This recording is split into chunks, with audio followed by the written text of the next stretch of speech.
नमस्कार प्यारे दर्शकों, मैं अमित भटनागर आपका अपने YouTube चैनल में बहुत बहुत स्वागत करता हूं। दोस्तों, संतान की सीरीज को ही आगे बढ़ाते हुए एक नया टॉपिक लेकर आया हूं आपके सामने। पिछले वीडियो में मैंने आपको बताया कि कैसे प्रॉमिस देखते हैं किसी भी कुंडली में कि संतान होगी या नहीं होगी, और इस वाले वीडियो में मैं सिखाऊंगा कि गोचर के थ्रू कैसे पता करें कि संतान कब होगी। दोनों अलग अलग चीज़ हैं, और इसी में मैं 2-3 वीडियो और बनाऊंगा जहाँ पर मैं आपको बताऊंगा संतान डिले से होगी तो क्यों, डिले से कैसे होगी, संतान पुत्र होगा या पुत्री होगी। तो ये सब चीज़ें भी आगे डिस्कस करेंगे और कॉन्सेप्ट क्लियर करके चलेंगे।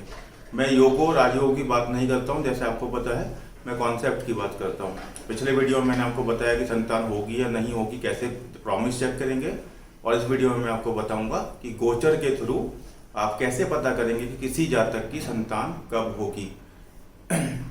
सबसे पहले दोस्तों, इस बात को ध्यान रखिए कि जब भी आप किसी पर्टिकुलर चीज को देखते हैं, उसका अपोजिट आपको कुंडली में जरूर देखना है। जैसे कोई मेरे पास आता है, बोलता है कि मेरे संतान कब होगी। सबसे पहले एज एन एस्ट्रोलॉजर मेरा क्या काम है? मेरा काम है ये चेक करना क्या संतान का सुख इस जातक की कुंडली में है या नहीं है। जैसे किसी जातक के पास आप बता दें कि या ये राजयोग है, वो राजयोग है, धन योग है, वो धन योग है, उसकी आयु ही ना हो तो सारे के सारे योग धरे रह गए। इसलिए सजेस्टेड होता है कि जब भी कोई जातक आता है, आप पहले आयु चेक कीजिए, आयु खंड चेक कीजिए, अल्पायु है, मध्यायु है या पूर्ण आयु है। इसी तरह हम बताते नहीं हैं आयु के बारे में, कभी भी एडवाइजेबल नहीं है, कभी भी किसी को आयु के बारे में नहीं बताना चाहिए। लेकिन कितने भी आप बड़े से बड़े राजयोग लेके पैदा हो जाइए, अगर आपके पास आयु ही नहीं है भोगने के लिए, तो कैसे किस काम का, राइट। सिमिलरली जैसे आपकी दशाएं आती हैं, बहुत भयंकर दशा अच्छी आपकी आने वाली है, किसी पंचम भाव की या नवम भाव की, मतलब आपकी कुंडली में राजयोग बने हुए हैं, उस ग्रह की दशा ही नहीं आ रही है आपके जीवन काल में, तो आप क्या करोगे? अंतर्दशाओं में जितना रिजल्ट मिलेगा, महादशा तो आ ही नहीं रही है। तो ऐसे ही होता है दोस्तों। तो मेरे पास कोई संतान के लिए आया तो सबसे पहले मेरा एज एन एस्ट्रोलॉजर काम है चेक करना कि उसके पास संतान का सुख प्रॉमिस है या नहीं है। अगर संतान का प्रॉमिस नहीं है तो इसका कोई फायदा नहीं है। आप क्यों देख रहे हो गोचर जब उसके में योग ही नहीं है? तो इसलिए स्टेप बाय स्टेप चलना बहुत ज़रूरी है। कभी भी पहली बारी में ये नहीं लगाते हैं, ठीक है। तो हमें कॉन्सेप्ट बिल्कुल क्लियर रखिए कैसे कुंडली को पढ़ना है। अब यहाँ पर मैं गोचर से देखने के लिए बता रहा हूँ आपको कि कैसे देखना है। 4 नियम है गोचर में। शनि सबसे ज़्यादा इम्पॉर्टेंट होते हैं किसी भी काम को करने के लिए। शास्त्रों में बताया गया है कि शनि के बिना आप कुछ नहीं कर सकते। तो बहुत से एस्ट्रोलॉजर शनि का गोचर देखते हैं कि शनि का गोचर मिल रहा है या नहीं मिल रहा है। किस किस पे मिलेगा बताता हूँ मैं आपको। दूसरा गोचर देखना होता है गुरु का।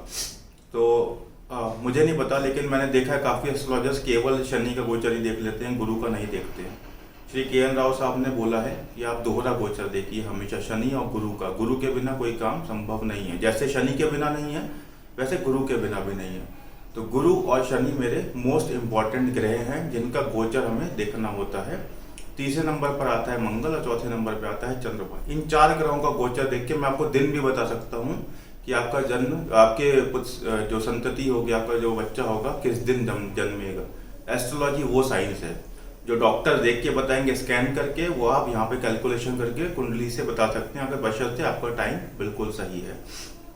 तो नियम पढ़ते हैं दोस्तों। पहला नियम कहता है पंचम नवम, मैंने लिखा है पंचम भाव पंचमेश, नवम भाव नवमेश के ऊपर गोचर। सबको पता है पंचम भाव संतान का भाव होता है। पंचमेश जो उस भाव के मालिक है तो वो भी संतान के लिए कारक होते हैं। सिमिलरली नवम भाव भी संतान का कारक होता है। कहते हैं कि दूसरी संतान के लिए नवम भाव को देखना चाहिए, लेकिन ऐसा जरूरी नहीं है, कोई कंपल्शन नहीं है। पहली संतान के लिए भी, आप दूसरी संतान के लिए भी कभी कभी पंचम भाव देखना पड़ता है। तो लेकिन हमें कारक भाव पता होना चाहिए। कोई ऐसा कंपल्शन नहीं कि ऐसा होगा तभी संतान होगी, नहीं। ये भाव कारक है, ये पंचमेश नवमेश उसके लिए रेस्पॉन्सिबल हैं। आप उनको देखिए, उनमें से किसी एक के ऊपर भी कंडीशन सेट होती है तो चांसेस हैं कि संतान हो जाएगी। तो हम यहाँ पर बात नहीं कर रहे हैं कि हम किस भाव से पता करेंगे। ये सिर्फ हमारे संतान के 2 भाव हैं, पंचम भाव और नवम भाव। नवम भाव क्यों है? भावत भावम। तो पंचम से पंचम भाव नवम होता है, तो ये संतान के भाव होते हैं। इनके स्वामी जो होते हैं, अगर इनके ऊपर इन 4 ग्रहों का गोचर है, शनि, गुरु, मंगल और चंद्र, तो संतान आपकी मैं बताता हूं कब कब होगी। ये 4 ग्रहों का गोचर देखना है मुझे। शुरू करते हैं शनि से। शनि अगर पंचम पंचमेश नवम नवमेश को जन्म के 9 महीने के भीतर अगर गोचर दे उसके ऊपर, तो जैसे जनवरी में मैं हूं, आज एक एग्जाम्पल लेते हैं, रफली जनरल एग्जाम्पल। मैं जनवरी में हूं, मैं देख रहा हूं कि किसी जातक के कुंडली में शनि आज की तारीख में तो मकर राशि, कुंभ राशि में, वक्री होकर मकर में चल रहे हैं, लेट्स से कहीं भी बैठे हुए हो, जनवरी में वो पंचम या पंचमेश या नवम नवमेश को वो दृष्ट कर रहे हैं। जातक आपके सामने बैठा है, वो कहता है मेरी संतान कब होगी। आपने देखा शनि अभी शनि जो है अभी मकर में आए और यहाँ से मुझे जातक का पंचम या पंचमेश गोचर में दिख रहा है, हाँ कि दृष्टि जा रही है या उसके ऊपर भाव के ऊपर से गोचर कर रहे हैं। सिमिलरली आप गुरु का चेक कीजिए। गुरु का भी जन्म के 9 महीने तक, ये कभी भी हो सकता है। जन्म जब होगा संतान का, उसके 9 महीने के बीच में, ये ड्यूरेशन बहुत लंबी है 9 महीने की। शनि और गुरु दोनों 9 महीने के भीतर ही दृष्टि डालें, उसके ऊपर से गोचरें, जैसे भी गोचर की कंडीशन बने, पंचम पंचमेश नवम नवमेश के ऊपर से गोचर करना चाहिए, मतलब उनको इम्पैक्ट करना चाहिए पूरे 9 महीने की ड्यूरेशन में कभी भी, चाहे मार्गी हो चाहे वक्री हो, डज नॉट मैटर। वक्री से भी दृष्टि दे रहे हैं या उसके ऊपर से गुजर रहे हैं, गोचर दे रहे हैं, वो चलेगा, कंफ्यूज होने की जरूरत नहीं है। मार्गी हो वक्री हो, डज नॉट मैटर। पंचम पंचमेश नवम नवमेश को इम्पैक्ट करने चाहिए गोचर के थ्रू। ये होता है 9 महीने का ड्यूरेशन। अगर आप किसी जातक की कुंडली में ये देख पा रहे हैं कि आप जनवरी के महीने में बैठे हैं और बाय नवंबर मुझे पूरा गोचर मिल रहा है शनि और गुरु का, आप 50-60% कॉन्फिडेंट हो जाइए, संतान होने के चांसेस दिख रहे हैं। अगला होता है मंगल। अब जैसे जनवरी में आपने देखा कि हाँ नवंबर तक पहला महीना जनवरी या अगला नवा महीना होगा, सितंबर। तो अगस्त 7वां होता है, अगस्त 8वां होता है, सितंबर 9वां होता है। तो सितंबर के महीने तक मुझे जनवरी से ही शनि और गुरु की दृष्टि मिल रही है इन चारों पंचम पंचमेश नवम नवमेश के ऊपर। लास्ट के जो 75 दिन है, मतलब पूरा सितंबर ले लीजिए 30 दिन, अगस्त ले लीजिए 60 दिन, और 15 जुलाई से आगे क्या मंगल किसी ऐसी राशि में जा रहे हैं जो पंचम पंचमेश नवम नवमेश को दृष्ट कर सके गोचर में या उसके ऊपर से जा सके। तो आपको 2.5 महीने का समय जो है 75 दिन का, ये मंगल के लिए देखना है। तो आपको प्रॉमिस पहला मिला कि यार शनि और गुरु मेरे जनवरी के महीने में गोचर दे रहे हैं और सितंबर तक रहेगा ये गोचर। जुलाई 15 के बाद से मुझे मंगल का गोचर भी मिल रहा है। सिमिलरली 72 घंटे में जब चंद्रमा का गोचर मिलने लगे, वो आप डेट दे सकते हैं, 72 मतलब 3 दिन, 24 या 72, मतलब आप गोचर देख के बता सकते हैं कि इस डेट में प्रोबेबिलिटी है चंद्रमा का गोचर देख के, क्योंकि सितंबर तक आपका फिक्स हो गया, आपको गुरु की दृष्टि मिल गई, गोचर मिल गया, शनि का गोचर मिल गया और मंगल का मिल गया। किन लास्ट 3 दिनों में चंद्रमा का गोचर ये मिल रहा है आपको इन चारों के ऊपर। जिन 3 दिनों में मिल रहा है वो डेट दे दीजिए, आपको बच्चे की डेट भी पता चल जाएगी कि इन 3 डेट में से एक डेट में बच्चा हो सकता है। ये कमाल है एस्ट्रोलॉजी का, प्योर साइंस है। डॉक्टर्स लाखों करोड़ों रुपए की मशीन देख के ये बताते हैं, हम ग्रह देख के बता देते हैं, इतना ही डिफरेंस है। एक एग्जाम्पल लिया है मैंने, JLN मतलब जवाहरलाल नेहरू, उनकी पुत्री श्रीमती इंदिरा गांधी जी का। श्रीमती इंदिरा गांधी जी का जन्म जब हुआ तो वो जवाहरलाल नेहरू जी की कुंडली का गोचर हुआ उस दिन का, राइट। ऐसा ही होता है कि मेरी पुत्र या पुत्री का जन्म जिस दिन हुआ है वो मेरी कुंडली का गोचर होता है। मेरे कुंडली में वो ग्रह जैसे जैसे बैठे वो मेरे बच्चे के लग्न कुंडली बन जाएगी। सिमिलरली मैंने ये लिया है जवाहरलाल नेहरू जी का, ये इंदिरा गांधी जी का।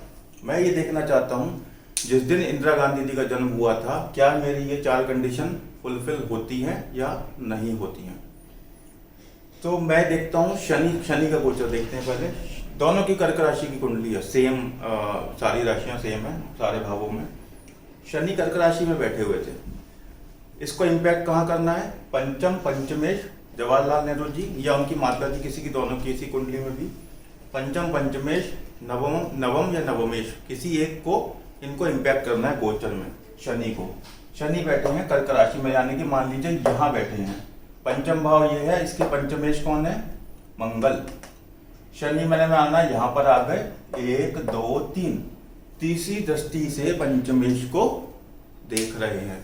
पंचमेश है कन्या राशि में, तो शनि जो है कर्क राशि से कन्या राशि के मंगल को देख रहे हैं, यानी कि पंचमेश इंपैक्टेड हो गए जिस दिन इनका जन्म हुआ। सिमिलरली मैं गुरु देखता हूँ, गुरु इंदिरा गांधी जी की कुंडली में बैठे हैं वक्री होकर वृषभ राशि में, यानी मैं यहाँ से काउंट करूंगा।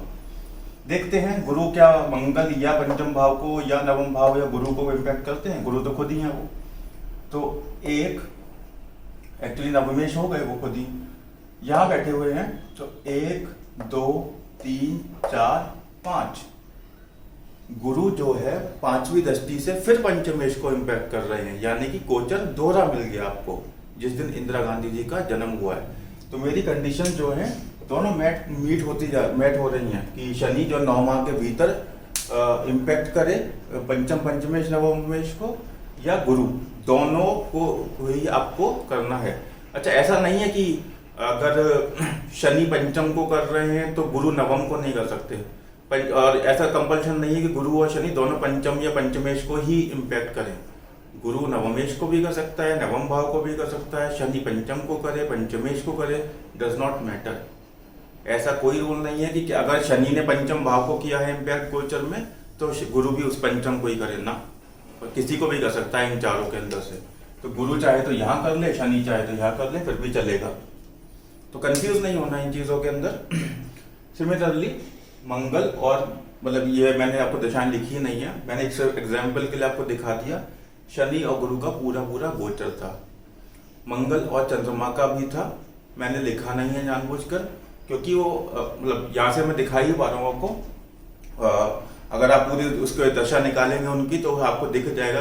उस दिन का गोचर गूगल कर लीजिए, अगर आप इनकी डेट ऑफ बर्थ में, आपको गूगल में इनका गोचर मिल जाएगा और आप क्लियरली देख सकते हैं कि मंगल ने लास्ट 75 दिनों में पंचम या पंचमेश को इम्पैक्ट किया है और चंद्रमा ने लास्ट 72 घंटे में किया है। ये प्रमाणित रूल है, 80 से 90% कुंडलियों के ऊपर लगता है। एस्ट्रोलॉजी में 100% कुछ नहीं होता।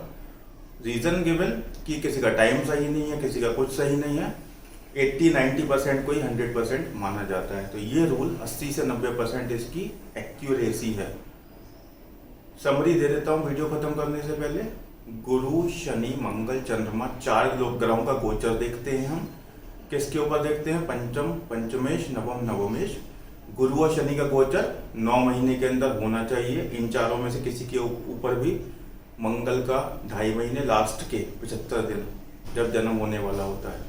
जैसे मैं अगर जनवरी की बात कर रहा हूँ कि मुझे जनवरी में शनि और गुरु का गोचर मिल रहा है पंचमेश के ऊपर लेट से, तो सितंबर तक 9 महीने हो गए। अब आप सितंबर से 2.5 महीना घटा लीजिए, यानी जुलाई 15 से क्या मुझे मंगल का गोचर मिल रहा है? क्या मंगल पंचम पंचमेश नवम नवमेश को इम्पैक्ट कर रहा है? अगर कर रहा है 99% आप कंफर्म हो गए। देख लीजिए लास्ट के 72 घंटे में चंद्रमा किस दिन उस राशि को पे गोचर करेगा, उन 3 दिनों की डेट दे दीजिए, बच्चा उन 3 दिनों के अंदर होगा। तो दोस्तों ये रहा वीडियो, जिससे आप गोचर की सहायता से पता कर सकते हैं संतान कब होगी। इसी सीरीज में आगे लेकर चलेंगे, बताएंगे संतान डिले कब होता है, संतान पुत्र होगा या पुत्री होगी। उसके लिए चैनल के साथ बने रहिए। वीडियो पसंद आया हो तो प्लीज़ कमेंट जरूर कीजिए, चैनल को सब्सक्राइब कीजिए, वीडियो को लाइक कीजिए और शेयर कीजिए। आज के लिए बस इतना ही। नमस्कार।